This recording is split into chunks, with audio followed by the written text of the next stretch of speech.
한 분 하나님께 하나만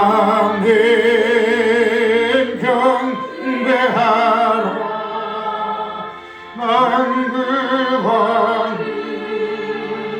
다 소리로 온 세상 없는 기도시나 만국은 다스리고 온 세상 없는 기르신다.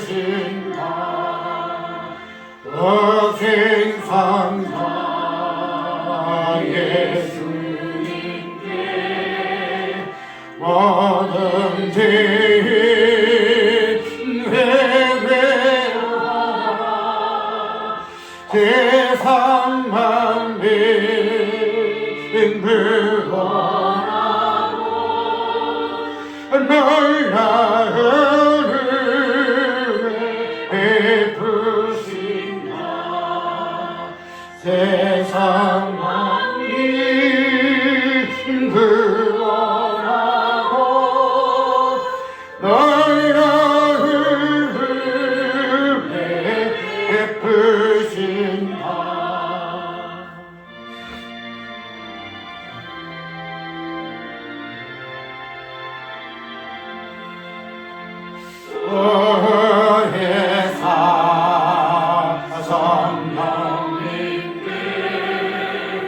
모든 삶을 맡기어라.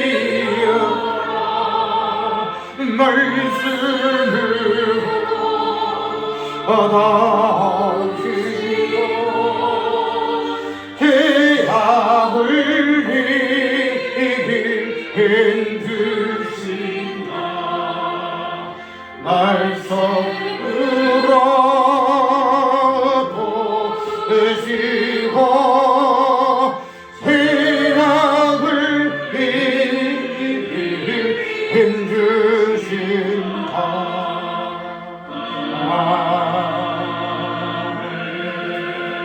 사도행전 4장 28절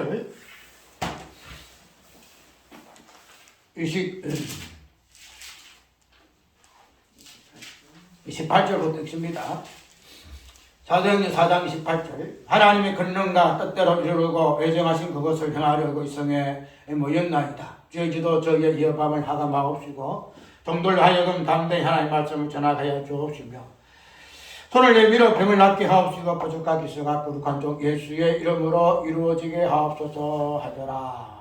그 다음에 먼 곳이 이동하더니 우리가 다 성령이 충만하여 담대히 하나님의 말씀을 전하니라. 아멘. 그 다음에 5장을 보게 되면은 42절 5장 42절 저희가 날마다 성전에 있든지 집에 있든지 예수는 그리스도라 가르치기와 전도하기를 쉬지 아니하니라. 오늘은 4장 5장을 전체를 들어서 사도행전 전체의 그 내용의 어떤 부분들을 결론적으로 이야기할 것인데 오늘 제목은 하나님의 그 외정하심, 다른 말로 그 작정하심이라든가 하나님 어떤 그 외지, 외정, 작정, 섭리 이 모든 것들의 어떤 부분을 파악하고 있는 그 외정하심에 대해서 오늘 사도행전에서는 어떻게 그 부분을 거론하고 있고 그 부분이 어떻게 성취가 되어 있는가 하는 부분들을 설명할 것인데 이런 부분을 통해서 교회 전체 사도행전 교회로 통해서 나타나는 교회의 그 본질적인 그 부분 에베소서에 있는 그러한 본질적인 내면의 개념이 아니라 겉으로 드러나는 교회의 그 본질적인 부분에서 사도행전에서 무엇으로 드러나고 되어 있는가 하는 부분을 이야기할 것이고 이러한 부분들이 어떻게 하나님의 그 외정하심을 이루는 그런 내용들로 교회를 통해서 드러나는가 하는 부분을 볼 것이에요. 내가 왜 이거를 마지막으로 또 그럼 하는가 하면은 저번에 애정의 성경 부분을 중심으로 하는 것보다도 단순하게 기도의 어떤 내용을 통해서 드러나는 네 가지의 내용을 가지고 마지막에는 포도각 그사가 거룩한 적 예수 이름으로 요즘 합도 사는 이 부분들을 복음적인 관점에서 예수의 이름으로 말미암는 이 부분이 구원, 그 다음에 오늘 본문에 나오는 포도각 기사의 개념 속에 우리가 한번 찾아봤죠. 포도각 기사. 그래서 이런 부분들을 우리가 그냥 예수 이름은 다시 리바이브 하지만은 구원론적 관점에서 우리가 예수 이름으로 구원받는다. 예수 이름으로 우리가 구원을 받았냐 찬송하였듯이 예수 이름으로 우리가 말미암는 구원을 대해서 이야기하고 있지만은 오늘 본문이 특별히 오늘 본문 속에 보게 되면은 포도각 기사가 예수 그리스도의 그 이름으로 거룩한 예수의 이름으로 이루어지게 해달라고 하는 그러한 교회의 기도의 어떤 모습을 볼 것 같으면은 구원이 복음의 어떤 내용이 되는 구원에 대한 의미가 예수 이름으로 그런데 그런 예수 이름으로 동일하게 포도각 기사가 이루어지기를 소원하고 기도하는 그 부분이 오늘 교회의 기도에서 나오게 되어 있고 이 부분들이 오늘 사전 전체에 어떻게 성취되어 있는가 하는 부분들이 사도에 나오는 그 포도각 기사의 그 사건화 그 다음에 인물을 통해서 나타나는 다양한 그 어떤 이슈과 기사들, 그 다음에 어떤 내용들, 그런 부분들로 나오고 있기 때문에 우리가 단순히 포도각 기사를 우리가 알고 있는 그런 관점에서 포도각 기사를 위해서 절대로 안 된다는 거예요. 왜 그런가 하면은 우리가 여태까지 성경을 볼 때에 무엇으로 이거 어디 갔어?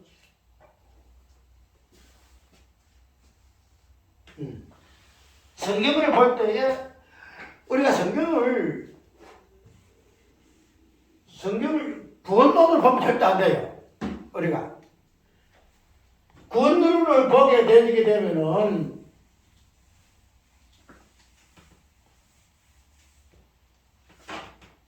분명히 성경에서 복음적인 관점에서 구원을 이야기하죠. 기쁜 소식, 구원에 대한 기쁜 소식이 있지만 그러나 그거는 1차적인 관점, 우리에게 적용적인 부분이지만, 그러나 그 복음이라는 그 부분은 그 구원의 개념이 어디에도 초월해서요.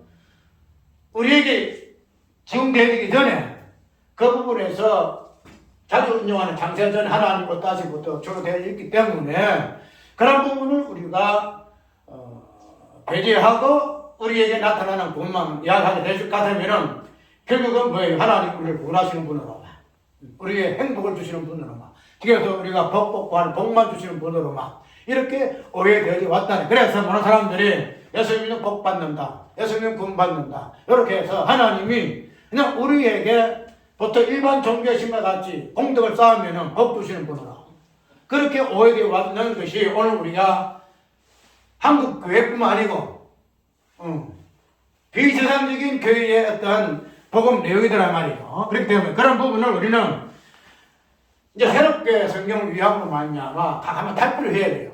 우리의 어떤 구원, 우리의 어떠한 이 부분 봐서는 아야 되고 이런 부분들이 왜 우리에게 구원이 되어지고 복이 되어지는 하는 부분들은 하늘까지 올라가가지고 그 부분에서 출발해야 돼. 출발하고 이 땅에서 이루어지는 이 부분을 설명해야 되는데 하늘에서 제껴놓고 이 땅에 것만 이야기하다 보니까 하나의 그냥 그런 식으로 값싼 복음으로 전락한 것이 우리 한국교회의 복음이더란 말이에요.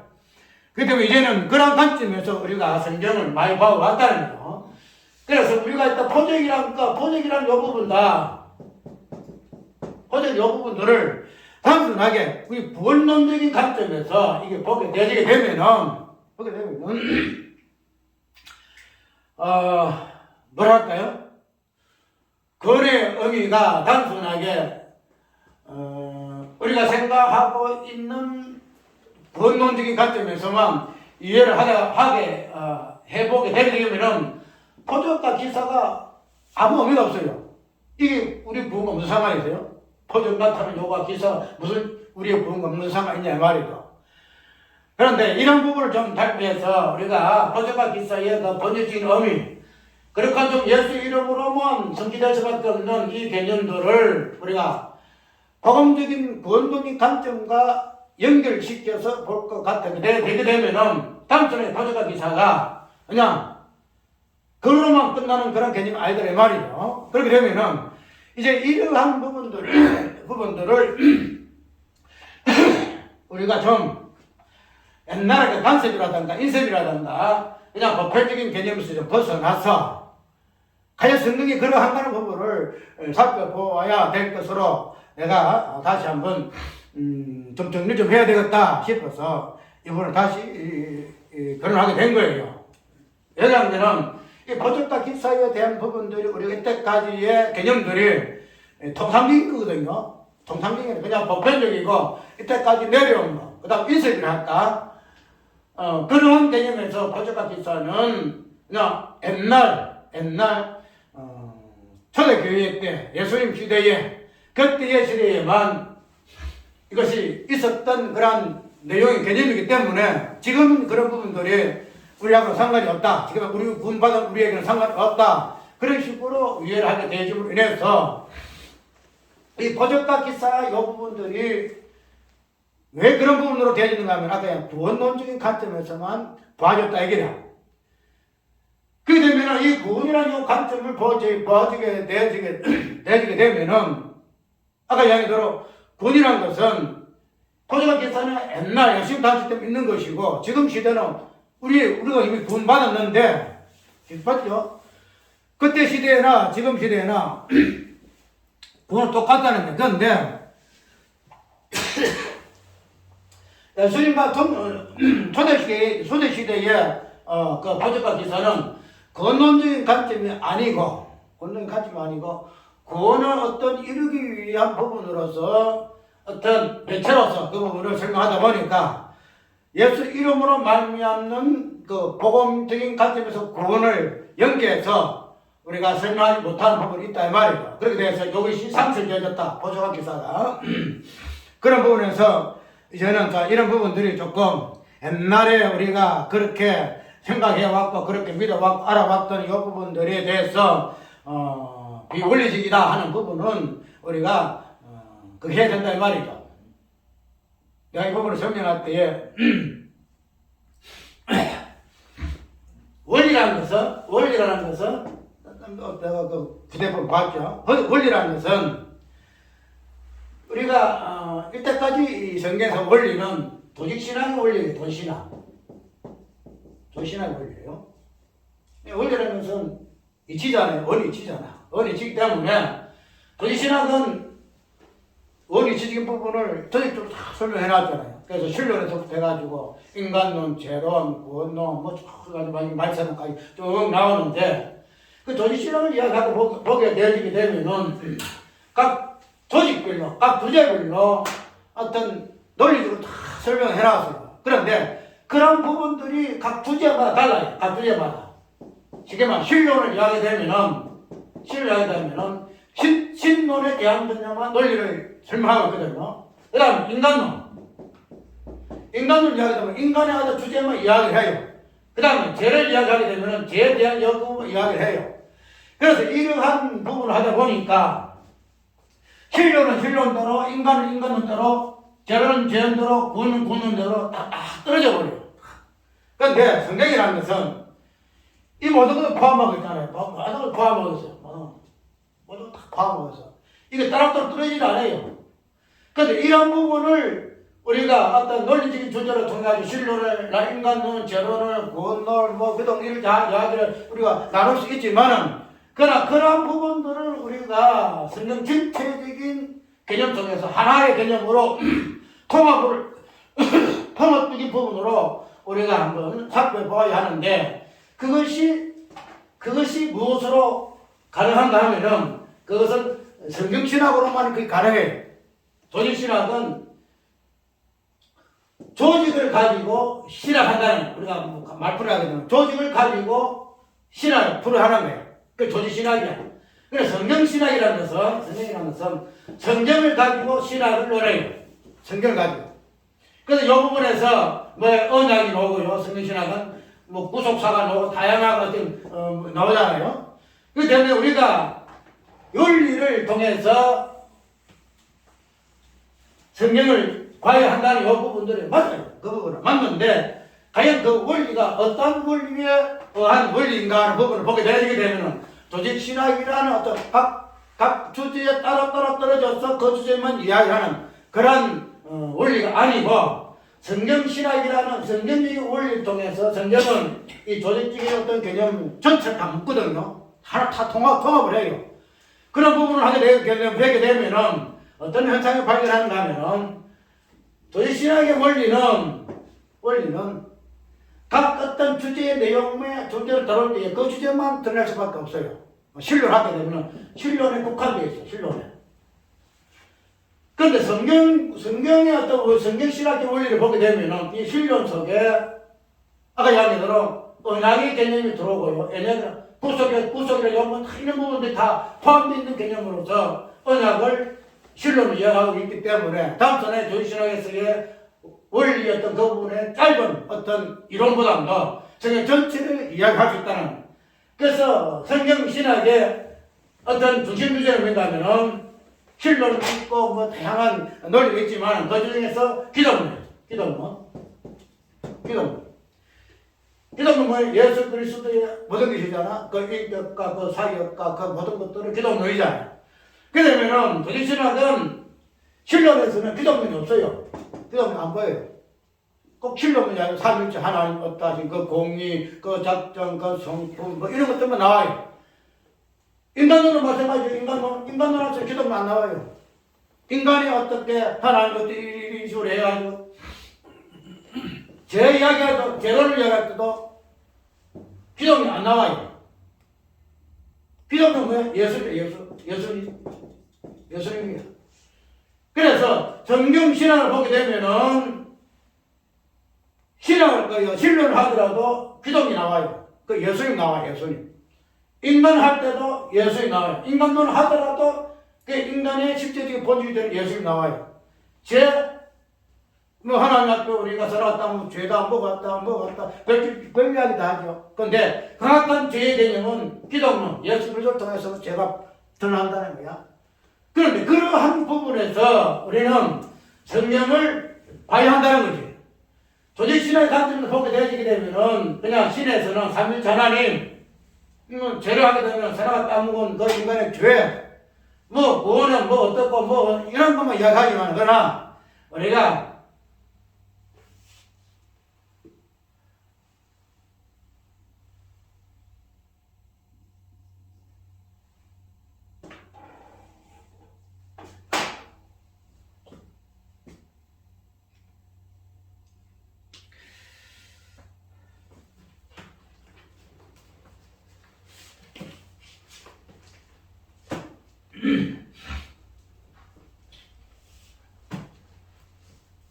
내가 이 부분들이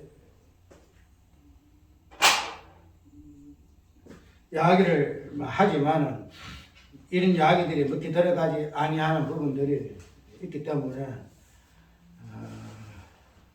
좀 속이 많이 상해요. 속이 많이 상하고 이런 부분들이 아무리 이야기해도 옛날에 그 100년의 역사 속에 있는 기독교의 어떤 신학적인 개념, 그 목사들 성경에 대한 그 인식들, 이 부분들이 절대 안 바뀌어요.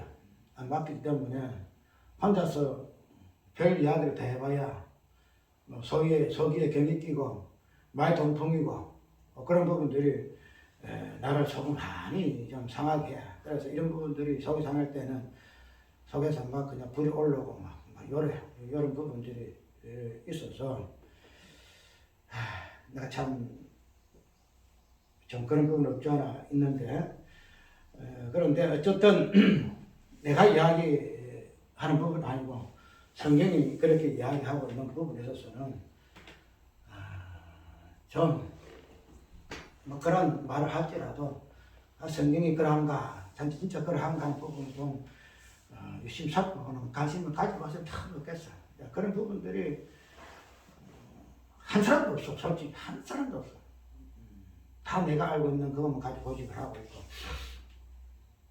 또 그 사람들은 내가 알고 있는 것만 고치한테 생각하겠지. 근데 내가 아는 바로는 성경은 예수 그리스도로 이야기하고 있기 때문에 그런 부분에서 성경의 모든 해석의 원리가 나와야 한다. 그래서 해석이란 것은, 원리란 것은 사물에 대한 그 위치를 설명하는 원리이기 때문에 성경에서는 사물이란 것은 예수님밖에 없다.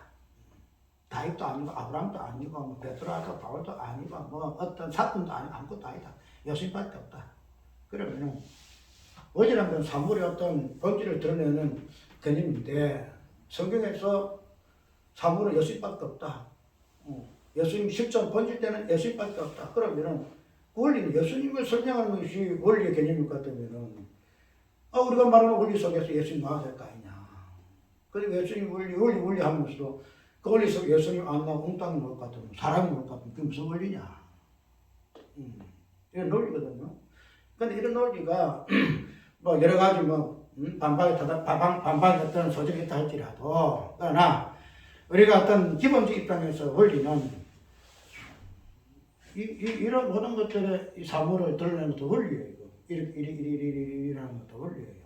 그게 이치라는 거지. 이 사물이 있어야 원리가 나오는 거야. 또 원리가 있어야 이 사물이 뭐가 되는, 무언가 본질이 드러나는 것이고. 그 성경에서 원리를 이야기해야 한다 할 것 같으면 뭘 해야 돼? 예수님 드러나는 예수님 본질이거든. 예수님 사물이고 예수님밖에 없어 성경은. 그러면 성경 원리를 말한다면 예수님을 이야기 안 하면 그게 무슨 원리야? 이거 원리가 아니야. 그런 부분에서 오늘 그러한 원리에 입각해서 말을 하는 표적과 기사에 대한 반응들이 잘못되어졌다. 그래서 오늘 사도행전을 통해가지고 성경 사도행전 그 전체의 입장을 통해서 예정이라는 부분이 무엇인가 하는 부분을 한번 찾아볼까 그래요. 예정이라는 것은 오늘 본문 속에서 사장에서 어떻게 설명하고 있죠? 하나님의 권능과 뜻대로 이루려고 예정하신 그것을 행하러 있음에 모였나이다. 이렇게 이야기를 해요. 우리 예정이라는 것은 하나님의 그 어떠하심에 미리 알고 미리 정하시고 그것을 이루기로 결심하신 그 작전이라든가 그런 부분들을 하나님의 어떤 경륜 속에서 섭리 속에서 하나하나 이루 나가시는 그 어떠한 개념을 우리는 예정이라 이렇게 이야기를 해요. 그러면은 우리가 그 예정을 단순하게 그냥 하나님의 그냥 이 세상 처음부터 끝까지 하나님의 어떤 부분을 당신이 원하신 대로 하나하나 계획대로 이루 나가시는 그런 부분으로 그냥 뭐랄까 붕 떠가지고 이야기하지 말고 그러면 우리가 보통 말하잖아요. 하나님의 섭리를 이야기하고 하나님 작정을 이야기하고 하나님의 어떤 무엇을 이야기하고 뭐 이리 이야기하고 있는데 하나님의 예정은 그렇게 멀리 떨어지는 거 아니에요. 우리의 어떤 실상 속에 우리 삶 속에서 얼마든지 맛볼 수 있는 그런 일들이에요. 예정은 뭐 그래 큰 거 아니야. 뭐 거창한 것도 아니다 말이죠.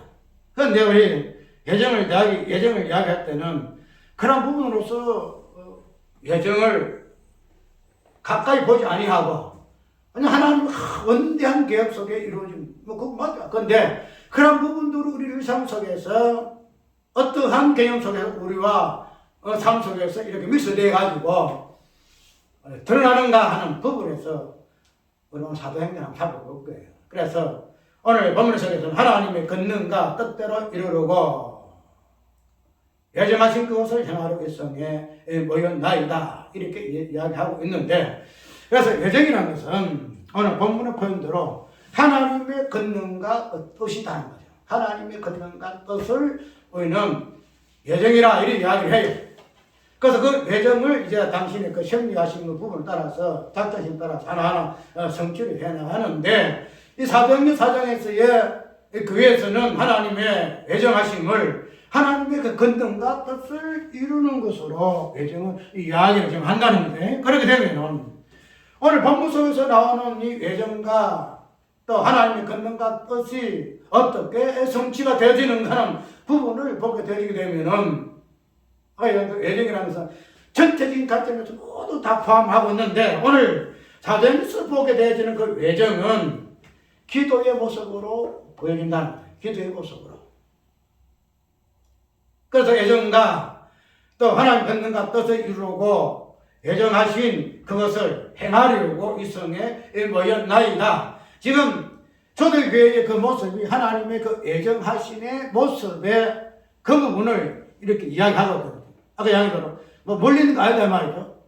지금 초대교회에 사도들이 모여있는 그때 상황에서 위협을 당하기도 하고 옥에 갇히기도 하고 핍박을 당하기도 하고 뭐 여러한 상황의 어떤 모습에서 하나님의 외정을 타낸다는 거예요. 하나님의 외정.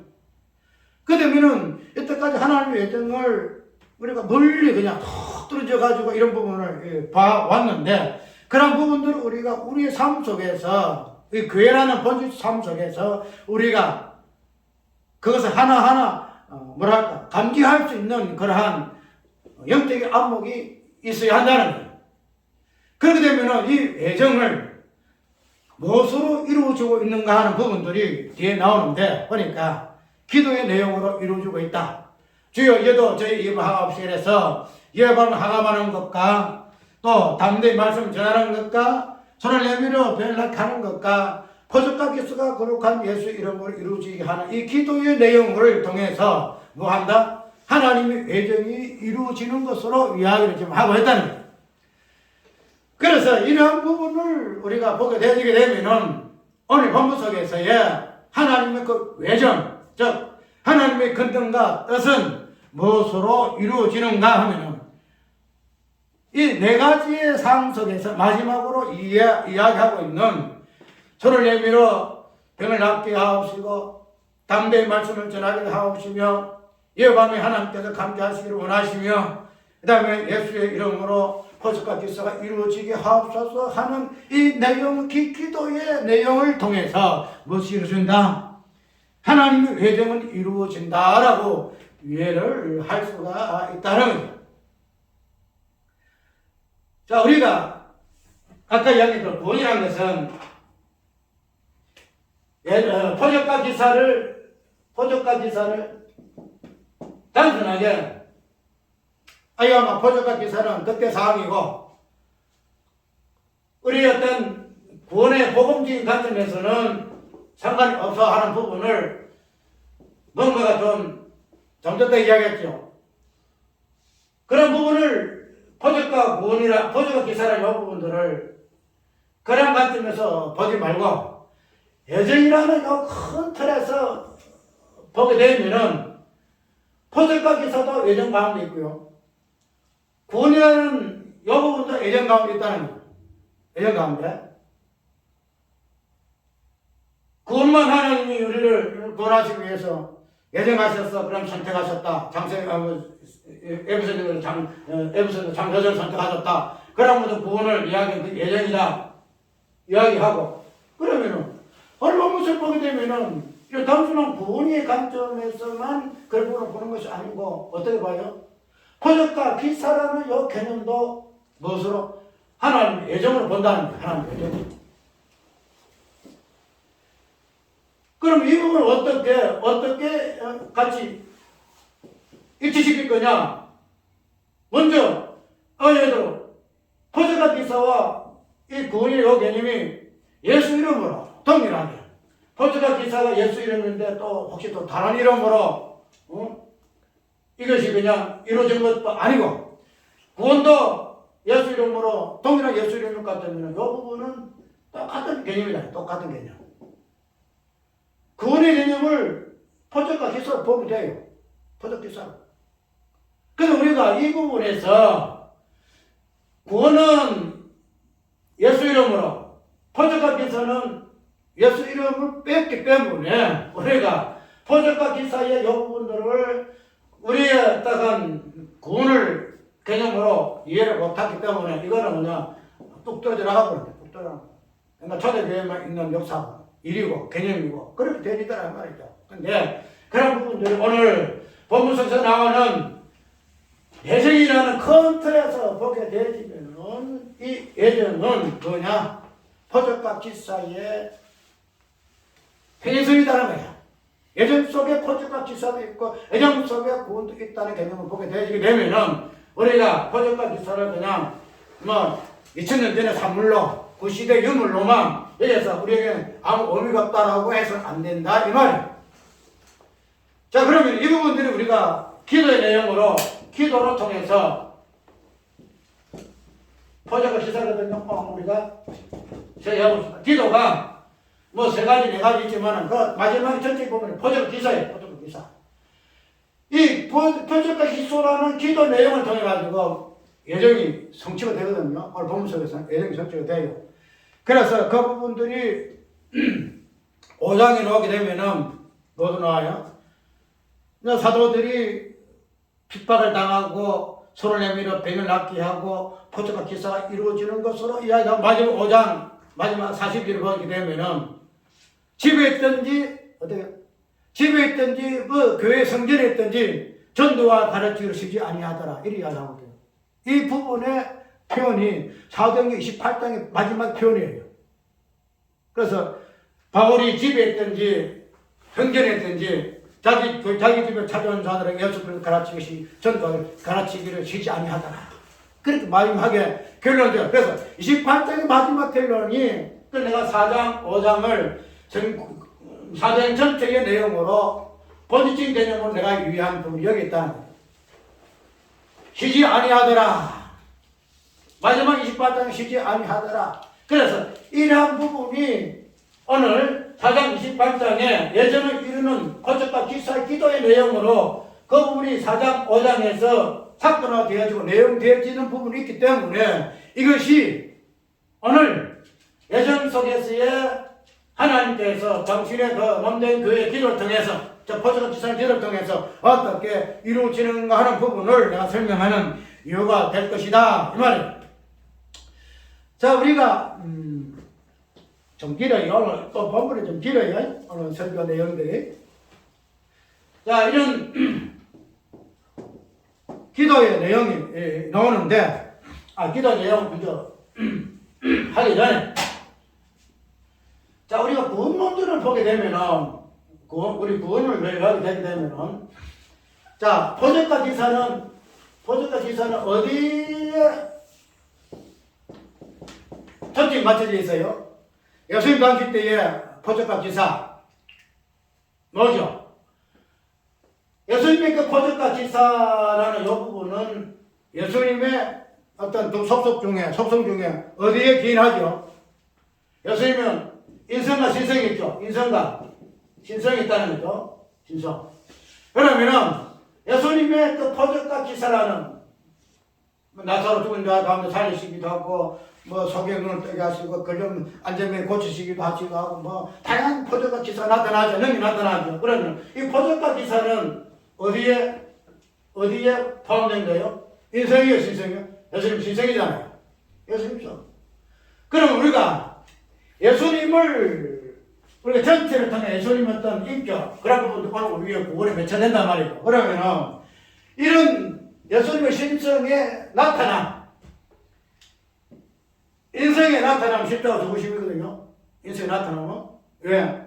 연약한 우리 인간 동일한 연약함에 대해 마지막에 십자가 죽으심 인성에 나타나면 마지막에는 그 부활의 모습이지만 예수님의 3년 반 동안에서의 신성이 나타나면 포적과 기사야.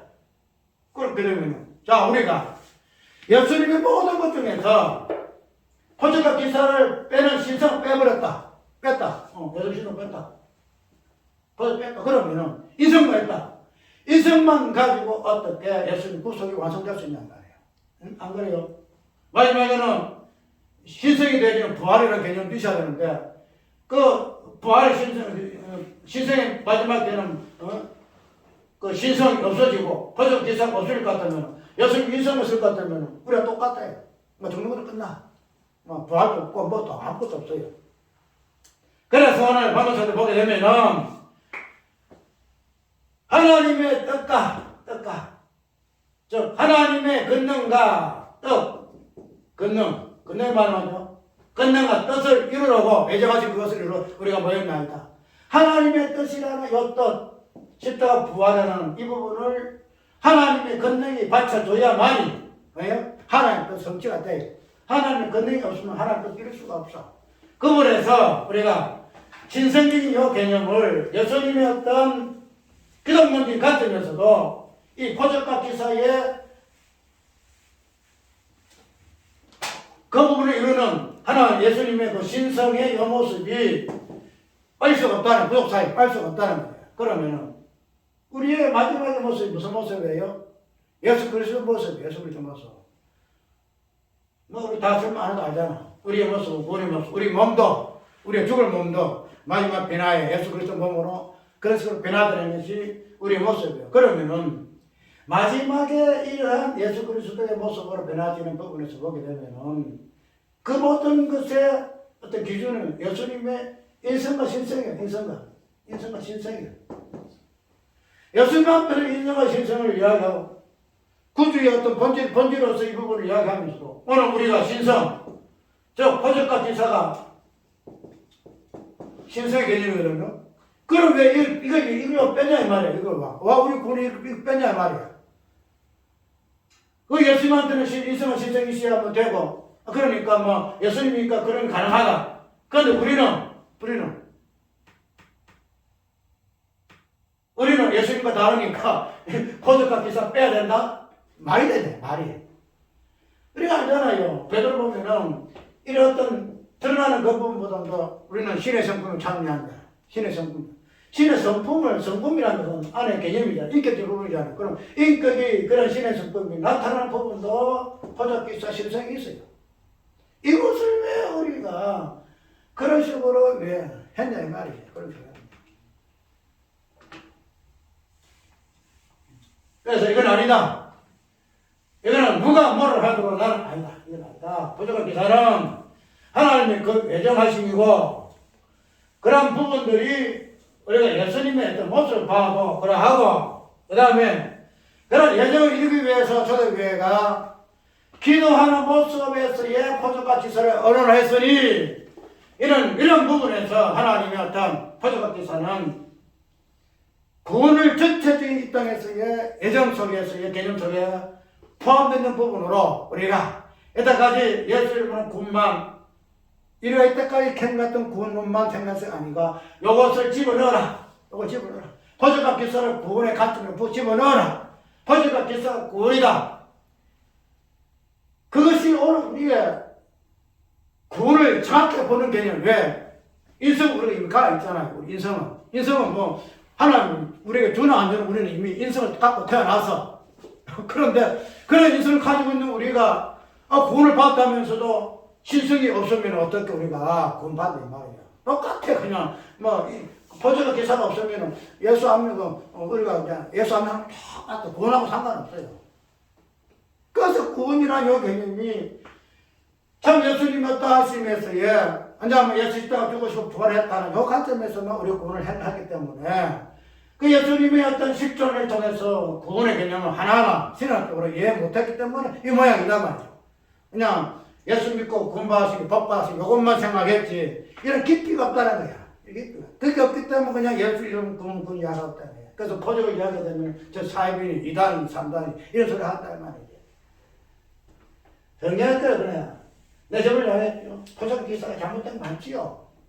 포적 기사를 통해서 뭐 자기 복받고 배불리는 것도 다 뭐 지신장난이지. 근데 성경에서 말하는 포적과 기사는 우리가 구원을 이야기할 때도 성경에서 말하는 구원을 이야기하고 있잖아. 그러면 성경에서 말하는 포적 기사가 무엇인가 알고 그런 부분을 우리가 그 해야 될 거 아니야 말이지. 그래 그게 없다는 거지. 그냥 2단 3단 하는데 우리는 저렇게 안 되겠다. 우리 저라고 우리 2단 3단 취급받겠어. 우리는 안 해. 이런다는 거야. 그게 아니야. 제발 좀 이 부분에서 깨어라. 잠깐 깨어라. 더 이상 미국까지 2단 3단이 우리가 막 징글징글하니 왜 저런 소리를 통해서 또 그런 소리를 또 하나 하지 마라. 성경에서 예수님의 모습을 보아라. 사도행전 모습을 보아라. 그 예정 속에서 기도하면서 포도가 기사가 어떻게 그런 데가 있는가 보아라. 그렇게 되면은, 자, 우리가 예수님의 포도가 기사라는 이 부분에서 예수님의 인성을 보았죠. 신성을 보았죠. 그러면은, 오늘 이 부분을 쭉 보게 되게 되면은, 예수님의 모습이 그대로 드러나요. 위협함을 당하시고, 담대히 하나님 말씀을 전하시며, 손을 내밀어서 병을 낫게 하시고, 포도값 기사가 나타나시고, 단순하게 사도행전 교회가 하나님 앞에 기도하는 이 내용의 모습이 무슨 모습이냐? 예수님 모습. 예수님의 어떤 실존적인 인격적인 모습이에요.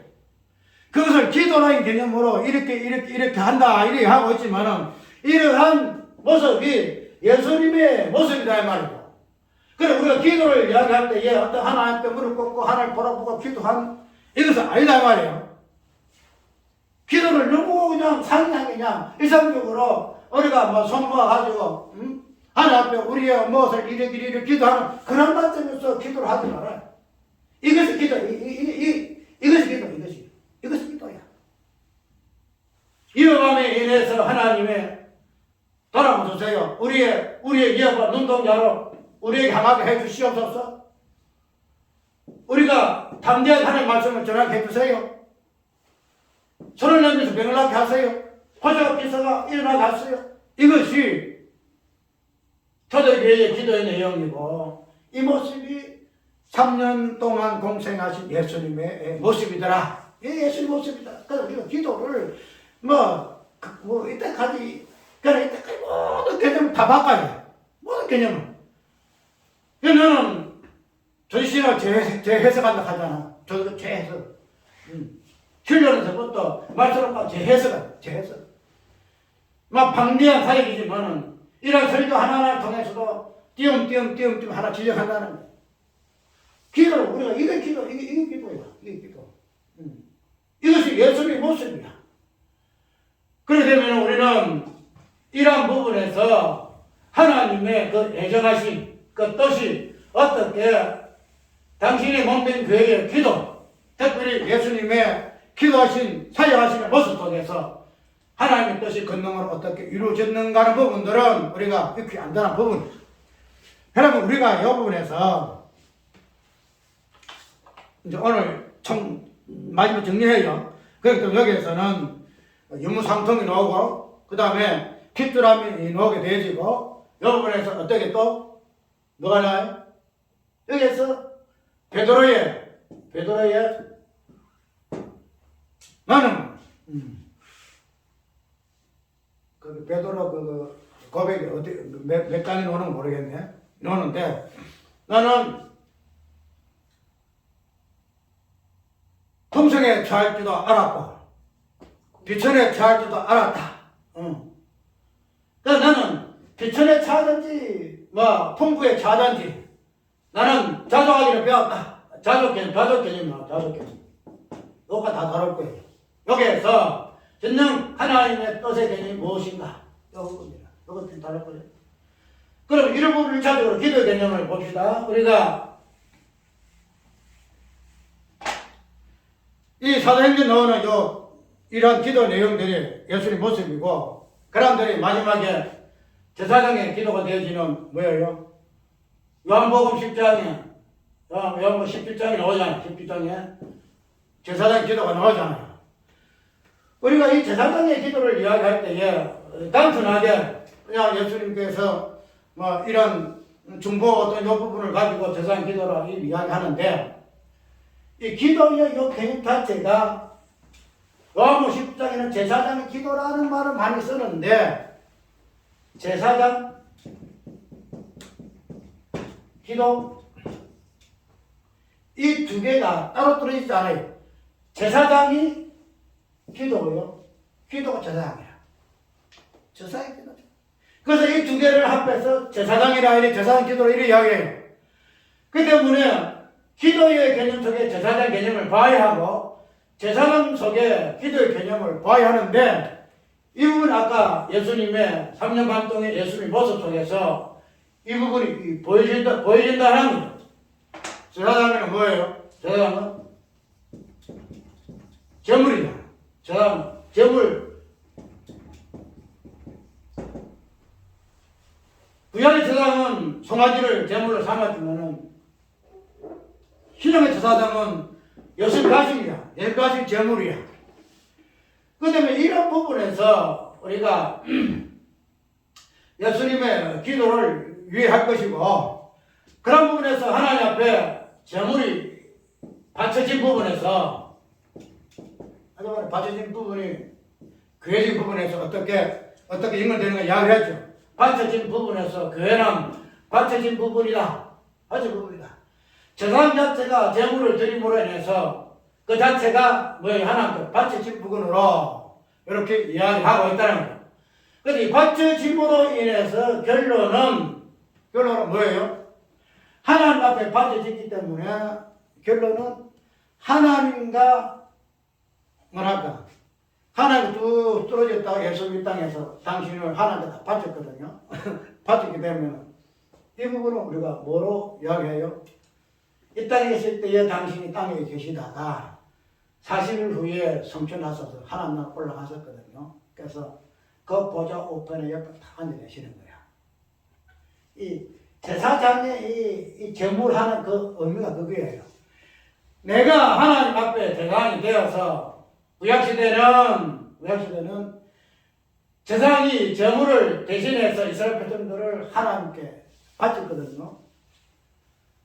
그러면서 제사장 자신이 제물된 거 똑같아요. 그 안에 이스라엘 백성들이 제물되어서 올린 거나 자기가 이스라엘을 대표해서 제물되어서 하나님께 올린 거나 똑같아요. 그래서 구약에서는 이런 제물을 통해 이스라엘 백성들은 하나님께 바쳐져서 하나님 보좌 앞에 앉아요. 하나님 앞 올라가요. 우리가 창세 계시를 보면은 열린 하늘의 개념으로 봤잖아요. 23명 다 나오잖아요. 그렇기 때문에 우리가 이런 부분에서 바친 제물로 하나님 앞에 예수님이 제사장 기도를 하셨다는 거야. 하셨을 것 같으면은 이런 기도의 어떤 궁극적인 개념이 뭔가 하면 바쳐진 물건으로서 하나님 앞에 올라가서 하나님 앞에 하나님과 예수님 어떤 하나님 전에는 이 땅에 있는 하나님이었으나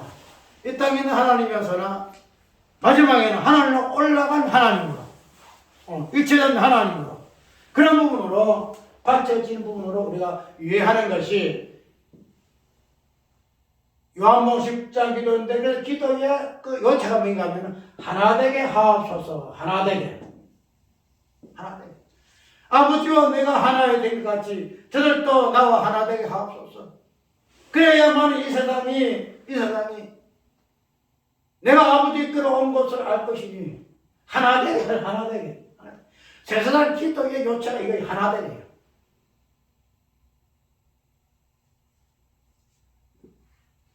단순하게 하나님 되심이 아니고 하나님의 하나됨. 우리 하나님의 하나 되심과 하나님의 하나됨은 무한 뉘앙스가 있어요. 분명히 하나님 되심은 전적인 하나님의 일하심의 결론이지만은 그러나 인격적인 실존으로 보게 되기 때문에 하나님의 하나 되심, 성부 하나님, 성자 하나님 그 모든 부분들이 예수님 사역을 통해서 완성되어지므로 특별히 제사장 기도를 통해 하나 되게 하심의 그 부분이 결론이 하나님의 하나 되심, 하나님으로 인격 하나님이 일체 하나님으로 하나 되심 이 부분을 요한복음 17장 제사장의 기도의 요체다 이 말이죠. 자 그러면은 우리가 사도행전에서 나오는 이 바쳐진 부분에서 교회 개념을 우리가 찾아봤지요. 그래서 사도행전에서의 나타난 해석은 뭔가 하면은 유대인 족속으로서의 바쳐진 부분으로 저걸 한번 봤지요. 그래서 이스라엘 백성들의 초대교회의 교회 문화 성도들이 이것 내가 없다. 이건 내가 없다. 모든 것이 하나님의 것이다. 그래서 내 모든 재물 하나님께 바쳐졌다. 그래가지고 바쳐진 물건과 연결된 부분이 뭔가요? 유무상통이잖아. 지금 와서 유무상통이고, 그 다음에 필절함이 없다. 이런 이야기야. 필절함이 없다. 이런 이야기야. 우리가 이 필절함이 없다는 이 부분이 마지막에 받쳐진 물건으로 통해서 나타난 결론이에요. 우리가 필절함이 없다는 이 부분은 우리가 언사지 부분에서 예수님이 우리에게 당신의 것을 나누어 줌으로 말미암아 우리에게는 필절함이 없는. 그래서 네가 내 것이 없고 서로가 언사된 부분에서 서로가 나눔으로 말미암아 그래서 몸된 교회가 온전히 하나 되어서 충만한 예수 그리스도 몸을 드러내는 그런 부분에서 필요함이 없는 부분을 우리가 이야기를 했지요. 이제 자사 이 부분을 합니다. 그래서 마지막에 필요함이 없음으로 말미암아 어떤 개념이 들어오지요? 아까 사도바울과 같이 자족의 개념이 나와요. 굶어도 같이 굶고, 굶어도 같이 굶고, 굶어도 굶는 사람이 있고 안 굶는 사람이 있는 게 아니고 굶어도 같이 굶어요. 환난을 당해도 같이 환난을 당해요. 그래서 굶어도 같이 굶고 배불러도 같이 배불러. 지금은 자족이에요. 자족. 굶으면도 자족이 되고 배불러도 자족이 된다는 거야. 그 내가 이 부분을 갖다 구원론 관점도 이야기를 했죠. 내가 모든 것을 할 수 있느니라. 모든 것을 할 수 있느니라. 그래서 자족의 개념이 궁핍에 처하여도 나는 자족이 돼. 풍부해도 내가 자족이 돼. 자족이 돼. 왜? 예수 그리스도 안에 있으면 이 자족이 가능하다. 그러면은 왜 이 자족이 아까 얘기했죠. 서로가 나누어서 받쳐진 물건으로 서로가 나누어지고 있기 때문에 필요함이 없기 때문에 자족이 가능하다 이 말이에요. 자족이. 그러면은 이 자족이란 말은 어디에서 나왔을까요? 결론이에요. 자족이란 말은 오늘 별로 길지 않아. 자족이 말은 자존에서 자존을 해야만이 자족이 가능해요. 누가 지어서 누가 만들어서 어떻게 해가지고 생긴 존재는 항상 궁핍해요. 자족할 수 있는 존재가 아니에요. 왜? 자기 존재가 누가 만들어서 했기 때문에 자기 스스로가 필요에 의해서 스스로가 존재한 존재가 아니기 때문에 이 자족은 자존자의 개념 속에서 나오는 포만감. 그러면 우리가 아까 이야기했지요.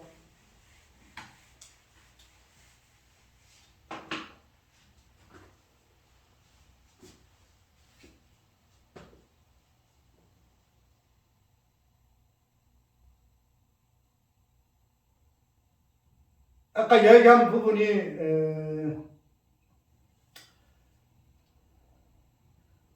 자족의 이 개념 속에서 자존이 나온다. 이 부분이 우리가 아까 하나님의 걷는가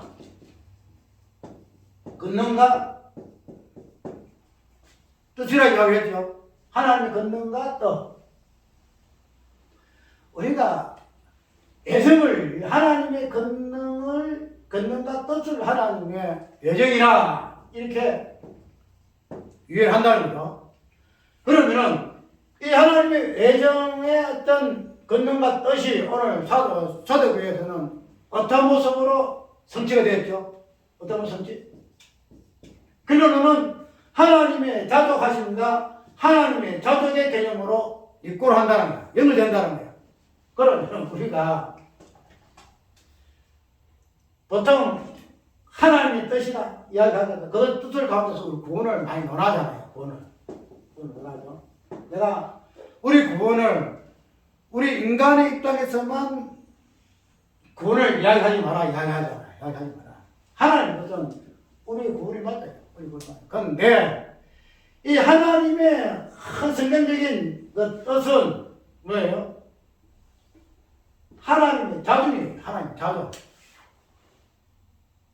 우리의 어떤 하나님, 우리를 죄와 사망가한테 우리를 구원하기 위해서 하나님께서 그를 떠냈다. 창세전에 설득을 했다. 이렇게 보통 이야기하잖아요. 그런데 우리가 성경 전체에서 하나님의 그 뜻을 성경의 오늘 본문 속에서 교회를 통해서 어떻게 성취되어지는가 하는 부분을 보게 되면은 그 하나님의 뜻은 당신의 자존이야. 당신의 자존. 소설 이성. 하나님 어떤 존재입니까? 모세가 그러니까 나는 스스로 있는 존재다. 스스로 있는 존재다.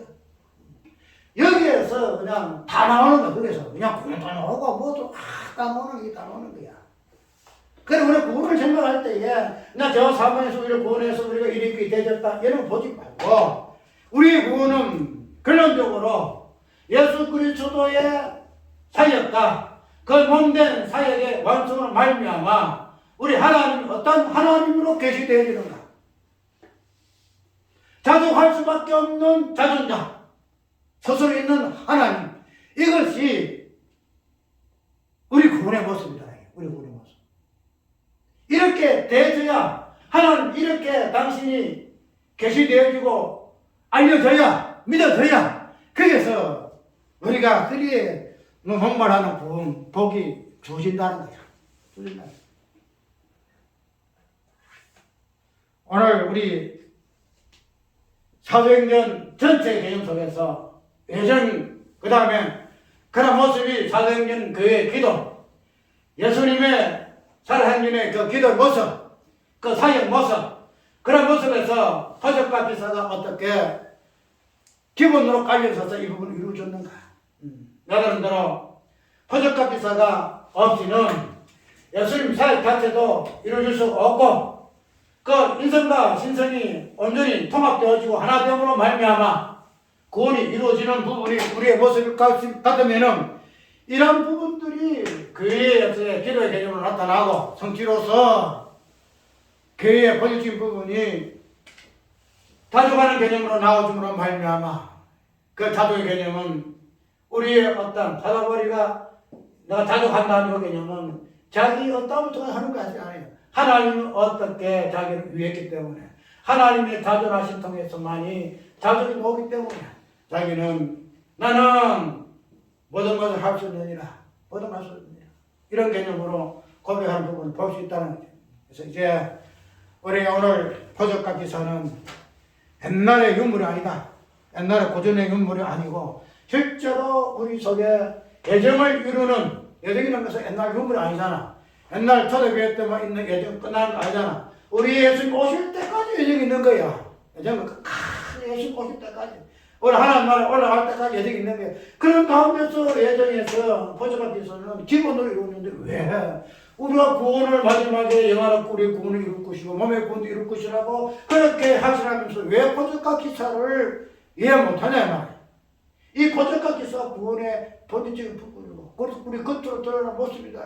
그래서 성령의 은사 부분이 있고 성령의 열매 부분이 있는 걸 우리가 이해하는 부분에서 우리가 포적과 기사를 그냥 옛날에 뭐라 할까 초자연적인 어떤 초신성의 개념으로 이해해서 이거는 판타지의 개념에서 보는 그런 것이고 우리의 구원과는 상관이 없다.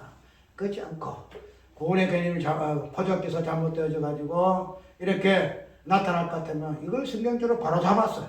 그래서 포적기사를 통해서 구원을 이루신 예수님을 증거하고 그래서 이로 인해서 교회가 어떻게 마지막에 이 부분이 성취되어서 자존의 하나님으로 증거될 수밖에 없다 하는 이 부분들이 오늘 우리 교회의 소명인 것을 다시 한번 절실하게 깨달을 때만이 이 부분에서 새로운 뭐랄까 깊이 있는 아마 그게 이렇게 되지 아니할까 생각이 들어요. 어쨌든 나만의 어떤 개념이 아니고 우리 전체 목회자들이 설교자들이 신학자들이 전부 이 부분을 깊이 있게 연구를 좀 해서 과연 성경에서 말하고 있는 이 부분은 가감없이 드러나는 일에 매진 좀 했으면 좋겠다 하는 오늘 설교의 취지로서 우리가 이해해야 한다는 거죠. 자, 우리 찬송가